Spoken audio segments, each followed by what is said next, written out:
Juggler, unicyclist, math professor, no wonder I'm in Las Vegas.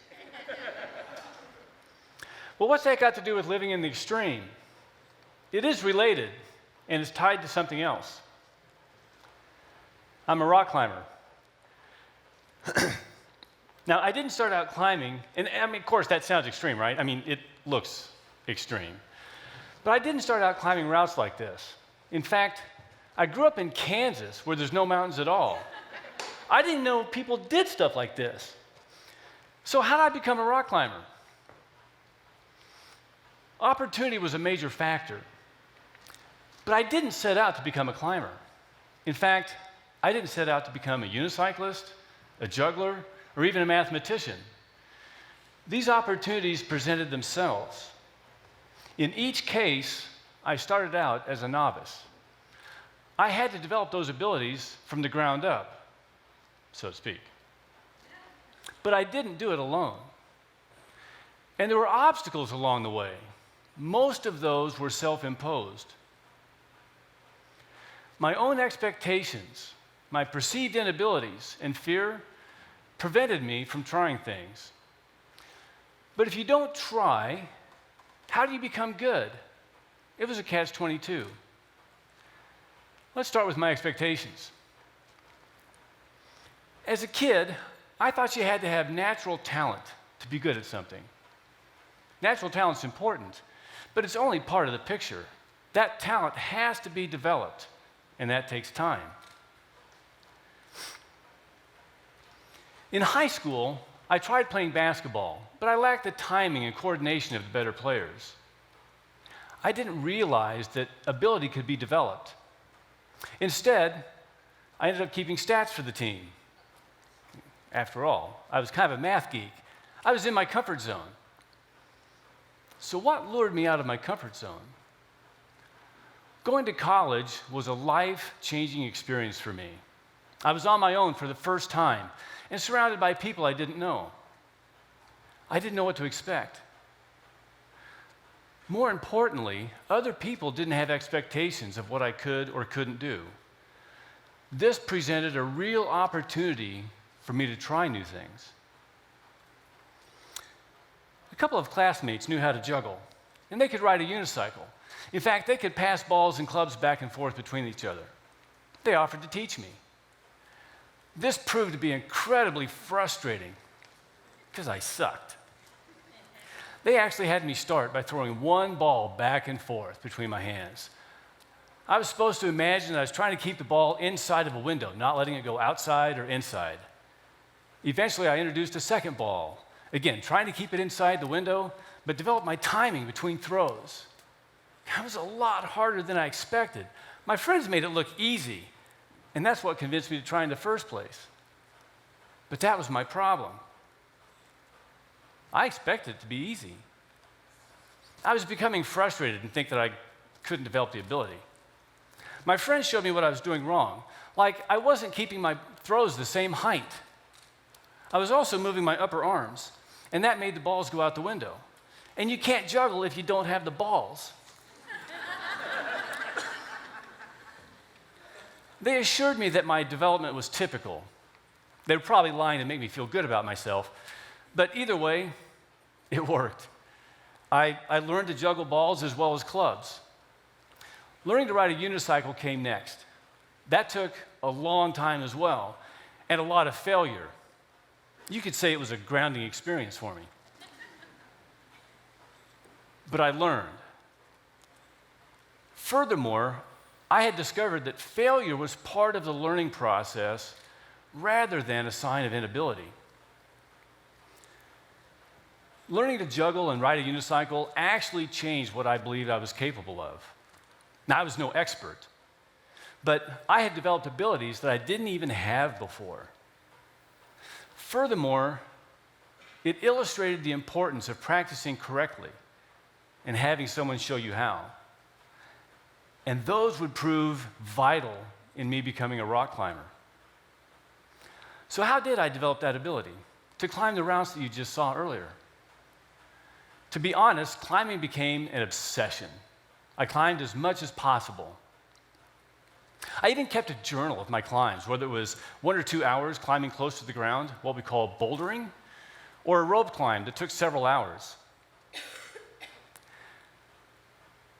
In the first 5 years, I climbed over 400 days. That's obsession. But it didn't make me an expert. I still lacked skills, and there was a major obstacle I still had to overcome. Fear.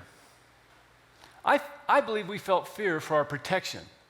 I thought fear was something to be avoided. But avoiding our fears only prevents growth in that area of our lives.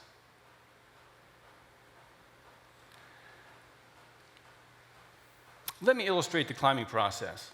When we climb, we only use the features of the rock itself. In this case, I'm climbing a crack.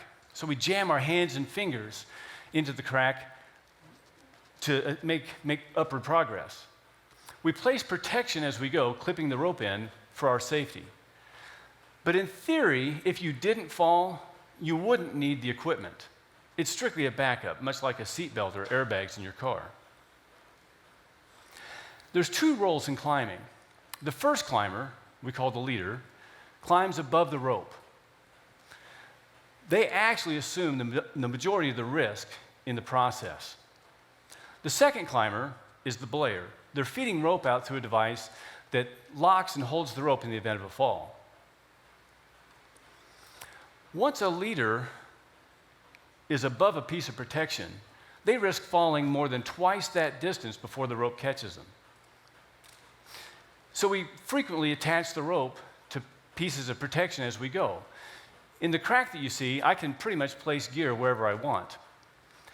Other routes, like the one on the right, right.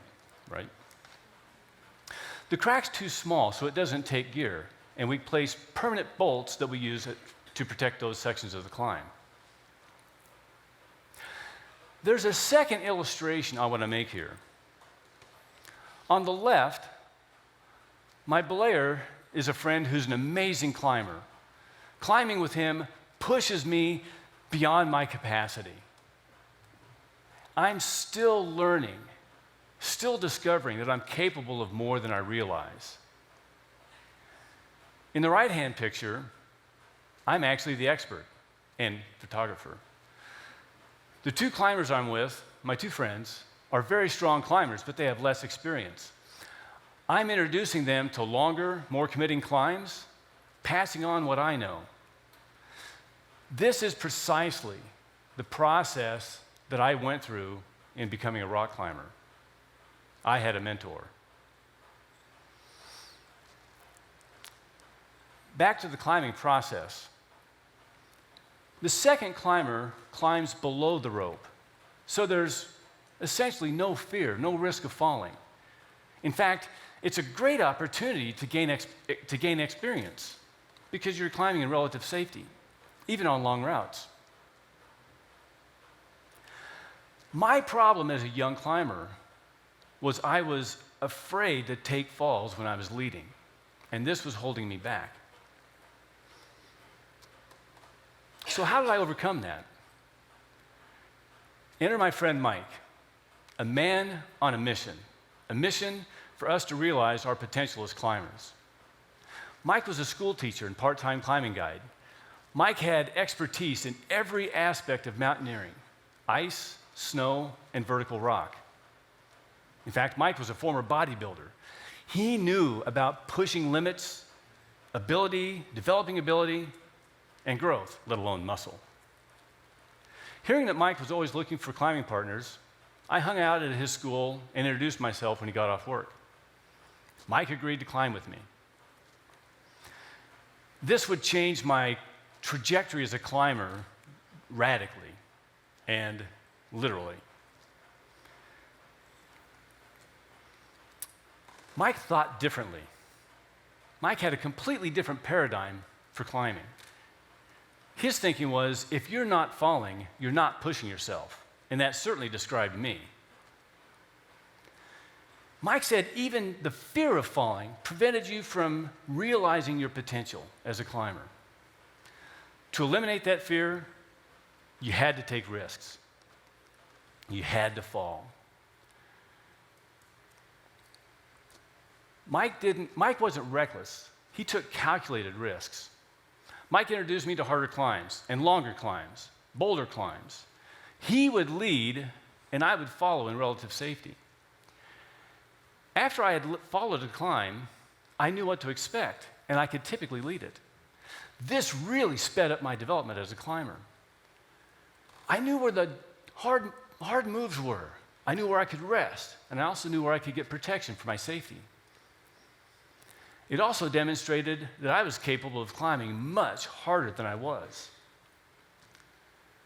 However, on routes that I hadn't been on before, I didn't know what to expect. I'd become afraid. I'd be unwilling to climb above my protection because I didn't want to fall. Mike said I had to face my fears.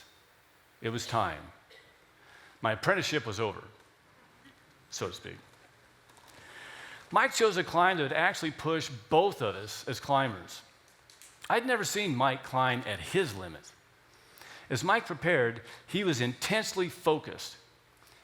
He tied his shoes a little tighter than normal because this climb required very precise footwork. As he started up, I couldn't even make out the features he was using. Seriously, they were that small. He got about 50 feet off the ground. He was between two protection bolts, but he wasn't moving. Mike was at the crux. If he fell at this point, he'd fall maybe 12 or 15 feet. Not a big fall, and certainly it was a clean fall. We were on a pretty difficult route, and it was steep.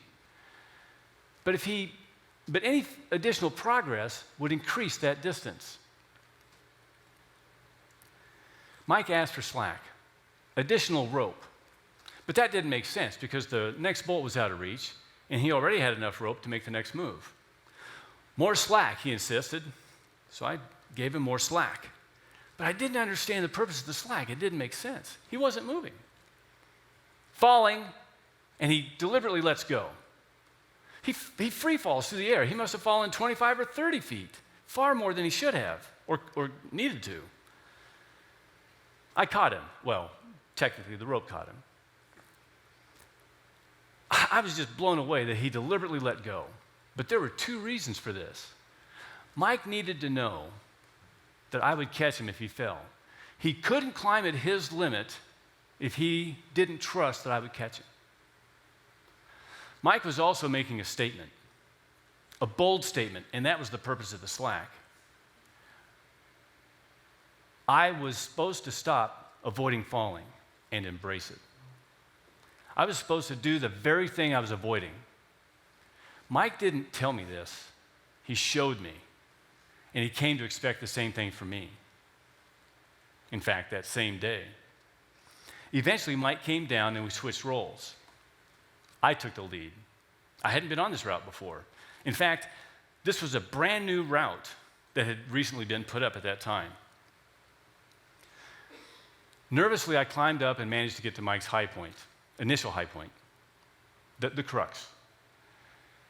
My legs started to shake. I was afraid because I didn't know if I could make the next sequence of moves. Mike said to take the fall and get it out of my system. I didn't want to let go. But it was either climb or fall. I let go. And the fall wasn't terrifying like I expected. I was still nervous, but I started to relax. Mike actually had me take a few more falls to collect myself and get the kind of desensitize myself, if you will. I started over and managed to get to my high point. I kept my composure, and I made my way through the crux and reached the next protection bolt. It had never occurred to me to practice falling, but I had to face my fears in order to progress as a climber. Don't let your fears get in your way. In fact, don't let discouragement get in your way. All of this sounds extreme. Falling, fear, risk. Take the risk of being a novice. Make the time to practice and find a mentor, someone who can accelerate that process. Thank you.